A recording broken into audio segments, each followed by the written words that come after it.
电商情报站，零元奶茶大战破裂。那中国境外卖补贴的4个警讯，台湾电商准备好了吗？嗨，我是电商 Tony 陈。电商情报站这个系列我会比较深入的了解电商市场，聊一下我所看到的产业变化，或是未来可能的发展。然后的预测还算准哦，你可以去考古我以前的影片其实就是业内我们在看，大概都是这样。那最近我刚开通了频道会员，如果你认为我的影片对你很有帮助，欢迎加入会员支持我。做影片也是很花时间、很花钱的让我有机会能够制作更多更优质的内容来给你看。好，那上一集我们讨论了虾皮怎么靠外送来称霸东南亚。那这一集要来跟你分享中国为什么要封杀外卖餐饮的补贴。那先讲一下这一集为什么重要就是一直以来中国的电商领域的打法领先台湾3年了，都这样了这个也不用怕丢脸。那人家真的有人家厉害的地方，那我们就是见贤思齐，把它学起来就好。所以我们看到某一个剧本被喊停，或是大行其道风风火火的时候，我们都可以去思考说，那我们台湾的电商从业人员，我们是怎样可以去复制他们的做法，或是改良一下变成我们的版本也许这个就是下一波的财富密码。好，那我们先来讲一下这个新闻来，标题我念一下：陆反内卷锁定电商平台，要求不得强制店家，很夸张听好以低于成本价格销售商品，什么东西卷成这样吗？那内容就是说，中国的电商外卖大战，外卖的餐饮补贴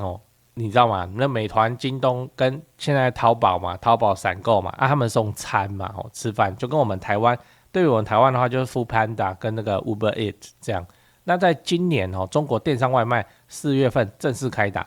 各家都是毛起来烧钱毛起来烧例如说，京东外卖砸多少钱补贴？砸人民币100亿元，这很夸张你要不要换成台币啊？我们台湾哪一个除了国家除了台积电，大概也拿不出这种等级的投资呢？那阿里巴巴旗下它也是有的叫饿了么蓝色制服。看到以后确定在今年的7月追加多少钱的补贴？人民币500亿，哇！人民币500亿，这个已经可以在台湾怎么样普发1万了呢？好，那这个补贴达到了什么效果？你看新闻中的标题就好，消费者抢0元奶茶，店员边做边哭，外卖补贴大战到底谁是赢家？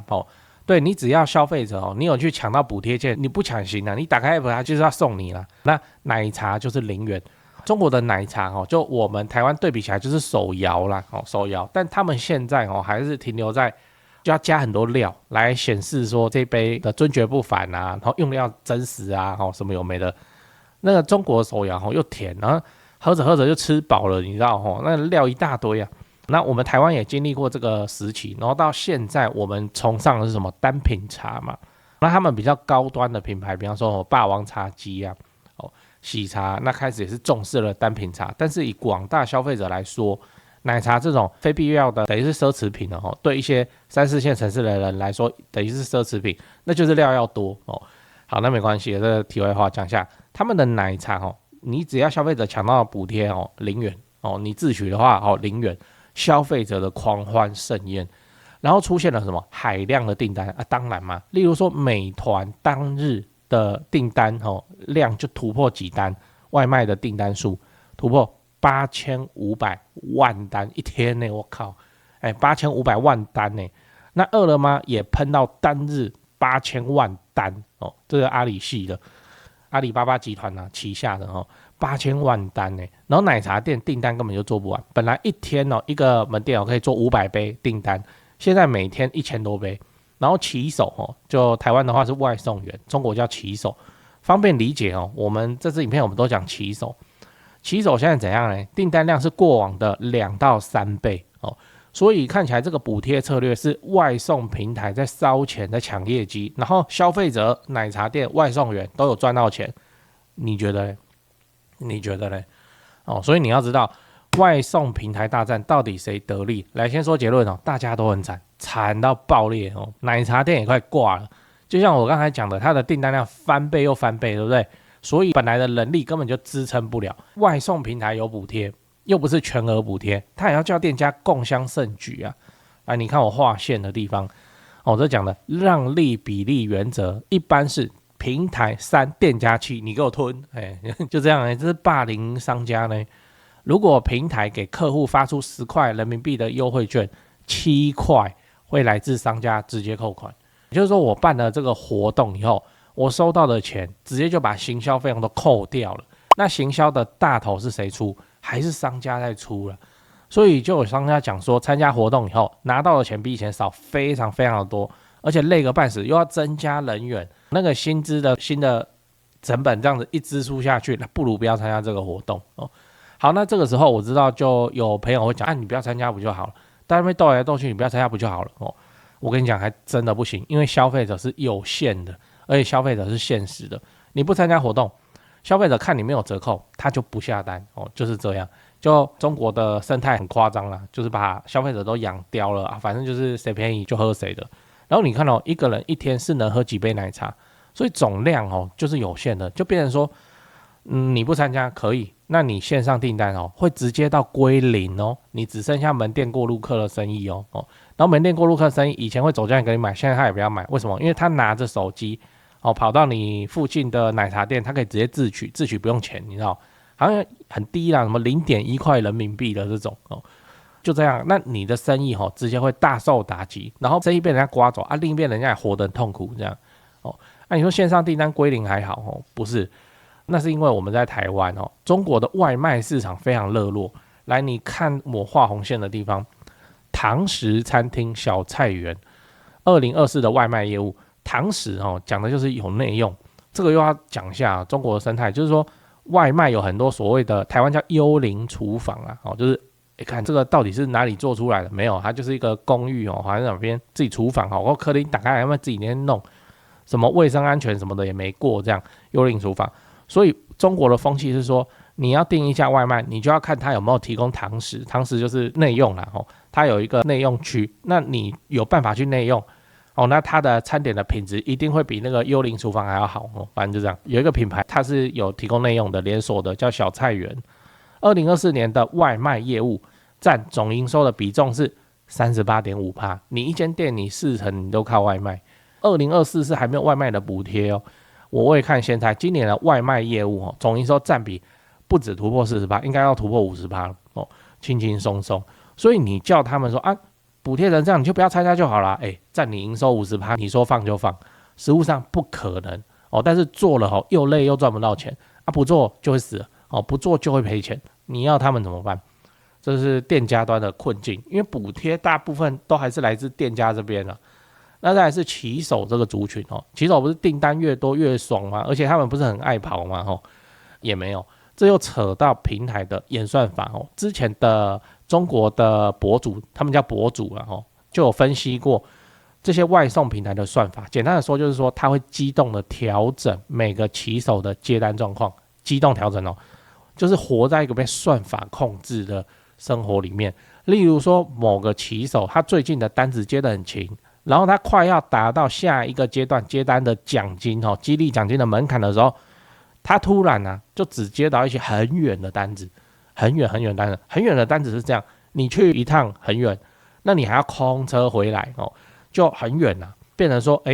你短单长单或是长单以后他短单就是他去配给你了，你知道那这样平台才能够省钱，这个都是有报道的所以今天你去中国当骑手，你不是说你今天想要跑完什么时候100趟200趟你就可以顺利跑完你就不睡了你就来跑，没有，系统帮你调配，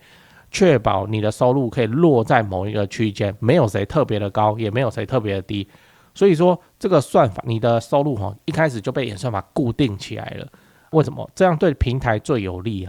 除非一些广告需求就是演员那弄，然后晒他的那个单子，这个月的收入，像我们台湾也很多就会晒收入，怎么送个外送破10万的这种，好吸引更多骑手加入这个也都有被人家爆出来过。实际上你去参加，那就会变成被算法控制，你的收入都被系统掐得死死的，然后他们的那个负评扣钱超多的呢。你送一单3块5块，然后一个副品可能直接减80，直接减120，很夸张，我也搞不懂。好，这个证据是什么？证据就在我画红线的地方来，你看。刘师傅表示，虽然单子变多了，但是因为客单价下降，所以他整体收入没有变多，所以他更累啊，赚的钱没有变多啊。你看，这个就是我说的平台会做算法动态的调整。那他觉得唯一的优点就是什么？他自己在那边点外卖的时候，他也变便宜了就这样。你看听起来很悲凉哦。你再看我下面画红线的地方他更期待的是下暴雨或是高温的天气，此时才会有更多的平台补贴。很能吃苦真的很能吃苦，很可怕。就是我们台湾避之唯恐不及的极端天气，在中国为了求生存的骑手反而很希望天天都是这样，因为他这样的钱比较多，拿命在拼了。再来你要知道，消费者有赚到吗？那你说消费者有没有赚到？短期来看的话，有。现在就是一个不负责的狂欢盛宴，有没有？大家毛起来去拿奶茶我今天已经喝2杯，我不想再喝了，我还是要去拿爽啊就是这样。每天都有多爽啊，超爽的。但是长期来看，我们刚才也讲了，外送平台的补贴牺牲最大的是什么？商家的毛利甚至已经有出现了负的毛利。那问题来了，你是店家，你要继续吗？饿了么这间外送，它背后有阿里巴巴来撑腰你就是一个想要赚钱的小老百姓，你开了一家店，结果现在多卖一杯饮料你就多赔一杯，还做不出来被骂，还违反规则那变成你要多请人，要花那个钱。那你要请一个人没那么容易，他不像我们台湾工读生什么的，他们请人会被重点照顾五险一金要上你这个成本那个街边小店怎么扛得起来？有良心的店家就说算了修起来那比较没良心甚至也不能讲人家没良心，就是拼生存求生存有老婆小孩，有房贷要缴，那他会怎样？上科技上一些科技，比方说中国盛嚣尘上的预制菜我点外卖，我想要吃到就是现做的，没有，它都是微波罐头，这样打开来叮给你吃上科技或是开始做偷工减料比较次等的食材，怎样，这事情乱象就跑出来了那把它毛利撑起来它才有办法活命嘛最后吃下肚的是谁？消费者消费者最后我们也来讲一下外送平台外送平台，你可能想说外送平台都是巨头赚很大，赔这没差来没有？你看这边，美团、阿里巴巴、京东这3个通通亏损京东 Q2 的获利暴跌51%，所以事实上中国的这个外卖大战最终结果是4输外卖大战没有赢家的，这是一个没有赢家的战争，我才会说这个是个很值得参考的案例。所以我们就突然理解了为什么中国会这样突然禁止外送平台打价格战，政府出手你看我画红线的地方，平台经营者不得强制或变相强制平台内经营者按照其规定价格，以低于成本的价格销售商品，扰乱市场竞争秩序，或是对同一商品或服务在同等交易条件下设置不同的价格或收费标准，就是在讲这次的价格战我也会看先猜这个价格战有烧到民生经济的部分，不然呢这个中国政府出手现在太快，4月开打，8月下禁止令，这么庞大的体系，决策速度这么快，代表什么？代表它的影响层面超乎我们想象的大，说不定那些官员自己也在点但是这个不行，为了国计民生不要再挖更大窟窿，到时候又要政府去处理，那他就下这个禁令。然后你也觉得很扯商家被平台这样子威胁着，你要低于成本这样去帮我打这场仗，这不是很扯的事情吗？这在台湾办不起来可是在中国中就是有办法去做这么刀光血影的商战。接下来我们来讲外送大战会发生在台湾吗？先说结论，现在还不会，因为台湾只有2家餐饮外送服务，有本地的啦然后我说的是餐饮拉拉木夫它定位上它不是餐饮。好，台湾目前是 Uber Eats 跟 Foodpanda Uber Eats 是美国公司那 Foodpanda 是德国公司叫外送英雄真的。那他们来台湾都是为了赚钱是要为股东负责的，所以你不会看到像京东那样，什么叫做直接把获利烧掉一半，他想这样干，他股东也不同意，而且台湾只是一个市场而已如果今天中国的企业跑来台湾那就不一样了如果说今天阿里体系的饿了么跑来台湾，你不要觉得不可能淘宝都已经登门踏户了那饿了么跟淘宝这都是阿里巴巴旗下的，所以他们高层做这样的决定不可能现在就有嘛，对不对？淘宝都进来了，他的外送要进来没有很困难然后饿了么在这场外送大战拿出来的补贴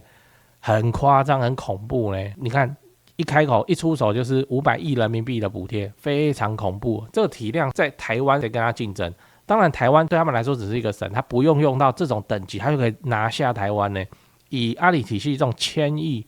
资金储备的来说，会是相当划算的选择我举例来讲，他只要拿2亿人民币就好，2亿人民币的级别，就是 coupon 拿来打台湾的补贴级别了，就这样啊，1000亿拿2亿，他在台湾电商就可以称霸，你觉得他想不想要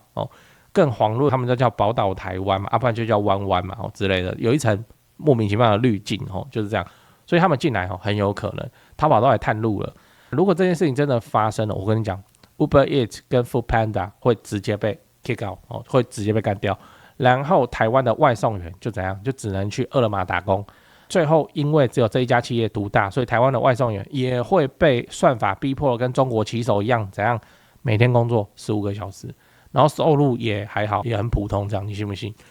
最后我们来讨论电商大乱斗会发生在台湾吗？在讲这个之前我们先来看一张截图。你没看错你在虾皮卖一个高单价的商品买家付了25800，这可能是3C之类的然后卖家实收是17468，这个手续费换算起来，虾皮抽了多少？33%很夸张所以台湾不是说完全置身事外，就做一个自己的桃花源，不是台湾的这个商战这也开始出现了，你抽成到33%，这个一般店家怎么经营所以我们才说虾皮手续费现在如果你开发票的话，手续费保底已经是 14.5%， 它叫成交服务费了那已经很夸张了。那你看单单这一张订单在脆上公开出来的 33%，33%，我未看先猜，应该也不用猜，网友这一单可能会走到赔钱，因为这个手续费，这个他也不是冲出来要酸虾皮人家问他说这个怎么那么高那他自己回答说因为他有参加活动，开启虾皮分润功能，虾皮分润嘛，不是很多吗然后他没有先算过等到收到订单才惊觉，哇靠，这个手续费被叠这样子。好，你当然可以说这是他自己的问题没有考虑到各种优惠叠加以后费用会变多少。但是我问你，你自己去便利商店买东西那如果你是付现金的话，也是常常遇到店员找错钱给你嘛然后你也没发现这之类的事情那这个就是很简单的加减乘除只有加减还没有乘除那我们生活中都遇到了，人之常情。那我会认为有问题的是虾皮的系统机制，他一定也知道那这样子卖家可能会出现问题，因为各种优惠叠加，那会出现问题，甚至负毛利的情况。但是现在看起来他没有在这边处置，就是你赚不到钱是你家的事。所以有没有那个防贷机制？例如说你这个活动开下去，手续费超过 20%， 亮灯你要按同意。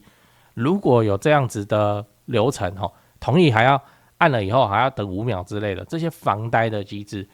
那是不是这张订单被抽成这样的就可能不会发生了？所以事实上就是我在其他的影片过去的影片有拍说，虾皮现在是顾消费者，他没有要顾商家，你知道，因为只要消费者都在我这边消费，就会有源源不绝的商家，所以让利要让给消费者，不是让给商家，因为他现在已经爬到这个地位了这不是在黑虾皮这是很正常的生意经营我的内部系统，我的卖家系统，我一直去提醒你这样做可能会赔，你这样做可能会赔，那我赚什么所以说就是变成说你现在在虾皮上赚钱没有不行，你要很小心很小心，你要去自己各种试算，你还要考虑进去说奇怪，这消费者到底哪来那么多虾币什么东西然后变成我也要被逼迫的共襄盛举他在下单的时候我又不知道他有多少虾币很危险变成你一不留神你很可能就会直接赔钱。那你说我把消费者拐出去到我自己的通路成交好了也不行，因为他们有对话审查机制，你一讲到就文字狱你一讲到敏感值就被封号了。这个我们以前拍过就是系统误判也先不管，因为那个量太大了怎么处理现在虾皮在我们台湾还没有成为寡头还有酷鹏在旁边虎视眈眈它现在的制度就可以是这样了。那虾皮之后跟酷鹏怎么厮杀，会不会演变出更夸张更变态的规则，都有可能发生。反正我就看脆嘛脆上虾皮卖家也是哀哀叫刚才的中国外卖平台3大巨头不就表演给你看了它可以做到消费者商家然后外卖这些巨头们啊旗手全部都输，然后官方一纸文件下来尽量喊停。政府的运作效率你也知道，我说我们台湾，我们讲酷鹏来台湾这样嘎嘎乱杀，开无双开多久了？也没有看到相关的处置办法嘛。如果下半年真的发生了虾皮跟酷鹏的大乱斗，我未看先猜，等打到某一方要退出台湾或是暂缓投资，或是政府祭出什么处置办法，就整个下半年应该大家这个政府的动作还是会比较慢，你信不信？我们接着看吧。就是这个速发部或是经济部，现在他们。我跟你讲，他们眼光不会看到这里来啦，那你就抗议，你就陈情，他们现在还在忙其他的事情比方人事布局选举等等的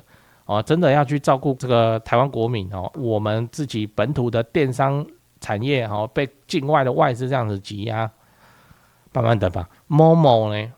富邦美自己在法说会自己都说政府要多 care 了结果政府到现在看起来叫做目前看起来叫做还没有做任何事情。就这样抱怨一下这个很恐怖的事情我们现在看中国的，我们现在是隔岸观火，我们觉得很爽但是它是有可能会来我们这里做生意的，这不是有可能，你也在买淘宝所以这个我们大家都要小心一点，因为他们一进来会非常迅速会这样的风林火山他妈干下去那我们就很难处理因为我们没有遇过这种量级的战争，我们现在就没有遇过酷鹏这种量级的战争了，更遑论这个淘宝啦天猫啦美团讲八卦，中国的外卖大战非常非常的精彩，我一直在看精彩中的精彩。它这个规模跟这个等级这是太阳系里头没有国家有办法打这种等级的商战就中国自己打得起来而已，很夸张啊。那外卖本身怎么样？不赚钱，可是它讲高频又刚需，外卖这种东西，所以现在它是流量入口。淘宝为什么敢闯进这个生意？我跟你讲不只是商场上的考量商战的考量，而是这是它的复仇大戏，这个等一下会讲那淘宝为什么要进来就是因为我送外卖，消费者订外卖可以拿淘宝折价券，那我就拐这个高频刚需的流量进到电商里面，然后用电商里头去成交，有那个手续费，或是商家要做生意要买更多的站内广告这个逻辑是通畅的所以说他可以来赔外卖的钱因为他的电商单子会变好。你看京东是不是也是这样？京东也是个大型的平台，自建物流的大型平台，然后怎么样？他也可以把他的消费者就拐到自己的电商里面去买其他的东西所以他们来赔这边的钱，他们都有什么？都有本业在持续书写。美团呢？没有，它就是外卖。这个外卖就是他的身家性命，非常恐怖然后有很多八卦。这些比较零零碎碎就不做成一集节目了，就是跟你讲，你当听八卦就好了京东发起快递嘛，可是它的骑手现在大量流失中，所以说这三家里头最先倒下的，说不定会是反正一定是美团那再来的话，应该就是京东，活下来应该就是淘宝系了那饿了吗？那为什么因为京东他做这一行，他现在送一单 1.5 块钱的快送费，1.5块太低了。太低了，低到说反正有很有名的影片就穿着京东制服说要撤腰你就是这样子对待兄弟的吗？刘强东嘛把员工当兄弟照顾嘛。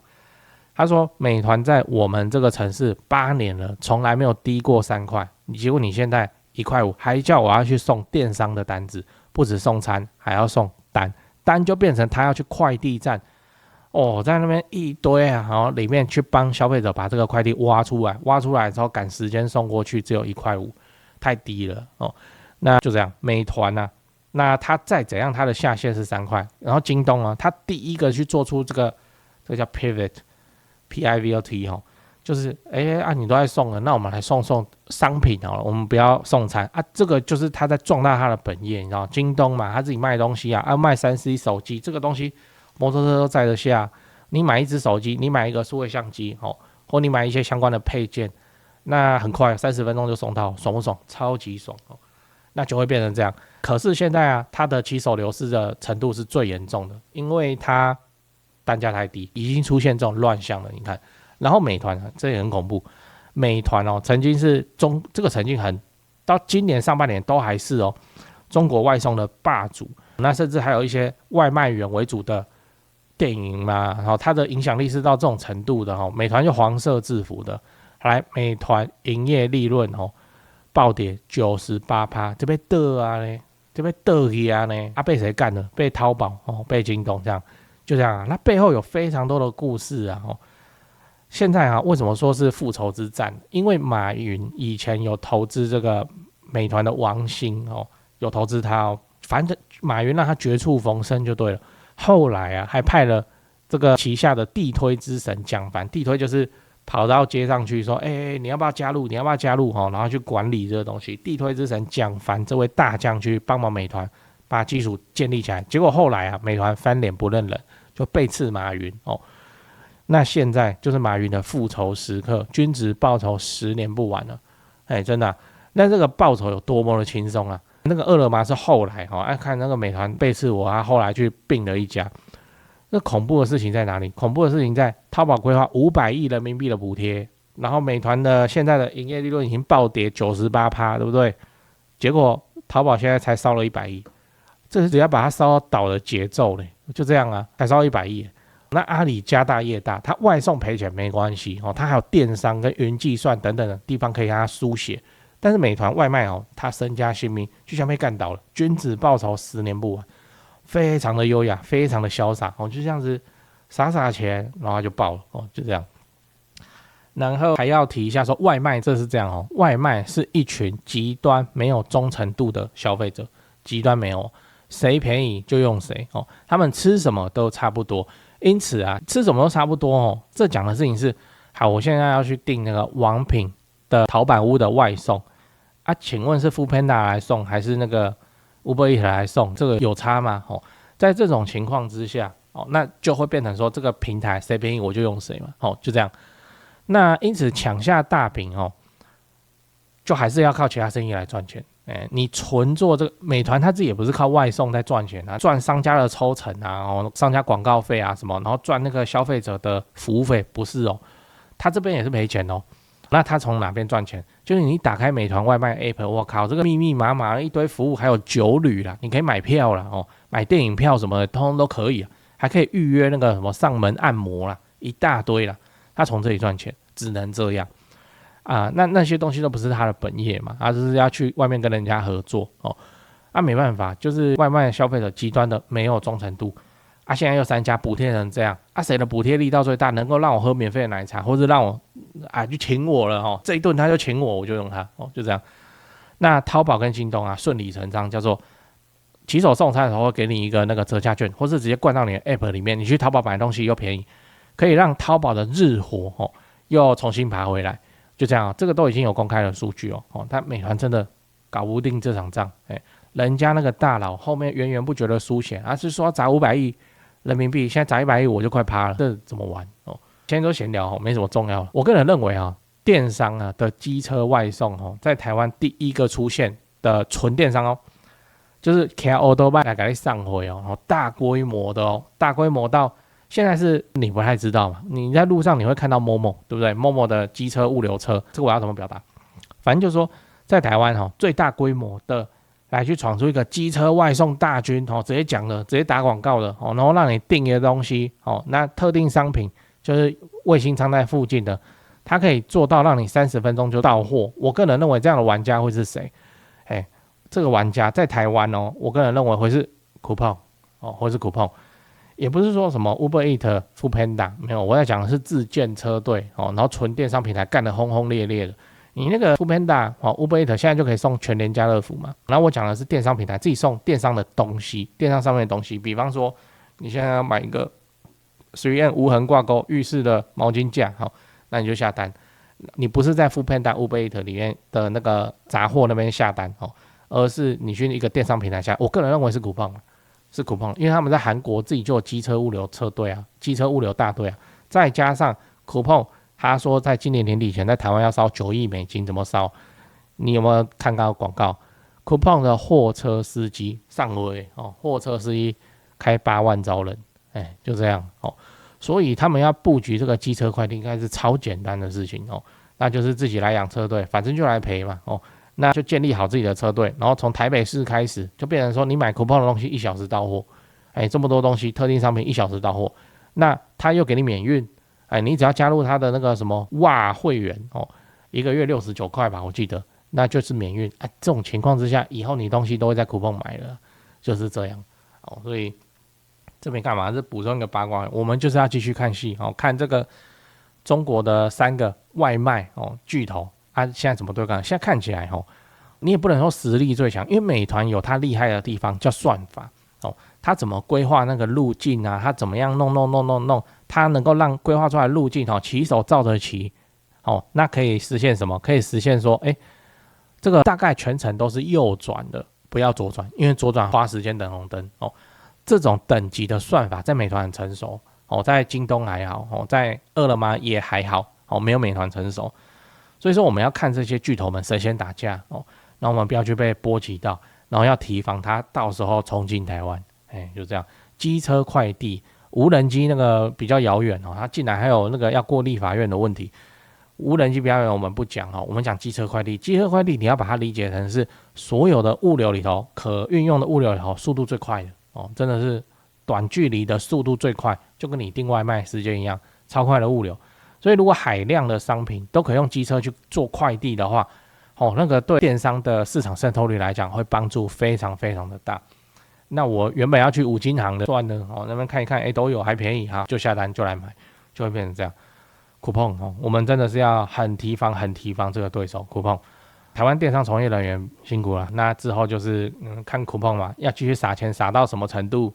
然后会对台湾生态造成什么影响，我会持续再拍影片来跟你分享。特别的业配，我要介绍一款可以大幅提升远端工作效率的远端桌面软体 Desking。刚才说它就是透过网络，然后让你随时随地去控制另一台电脑。像我以前出差的时候，临时客户要调资料或干嘛，那我就会立刻用这个 Desking 连回公司的电脑。Desking 它跨系统 Windows 电脑、Mac 电脑、手机的 iOS 跟 Android 通通都跨，就能够随时随地的使用笔电手机或平板来连到家里或是公司的电脑。而且就算你使用的是 Desking 的免费版，也可以用在商业用途上。免费版它就让你管3台装置够了我们一般人那也没有连线时长的限制，不会说连到一半就什么跳广告或什么跳掉之类的。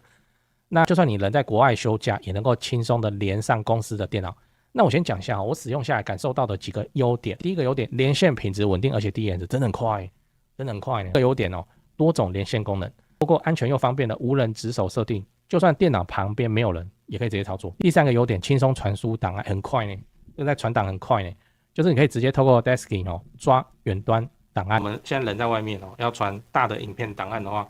一样就按这个，然后按档案传输嘛，传送档案然后选你的档案，这是影片档，这不是照片而已传到看要到桌面通常都先到桌面回去再整理嘛，就好了。这 18M 呢就很快这个优点完善的安全性设定。那 Desking 不仅提供隐私萤幕的功能，你还能够进一步的调整连线的权限，透过黑名单、白名单的功能，设定哪些人可以连，哪些人不能连，这样一来就算公司有严格的资讯安全规范，也能够安心使用远端工具，不用担心安全风险。如果你想试试看的话，我会推荐你直上 Desking 的付费版，反正也不贵。因为付费版有几个明显的优势，首先是它管理超过100个装置，非常适合企业或团队规模比较大的使用者来用，高清无码超低延迟，在他面前表演还能够实时对话。B2B 的业务非常适合用这个，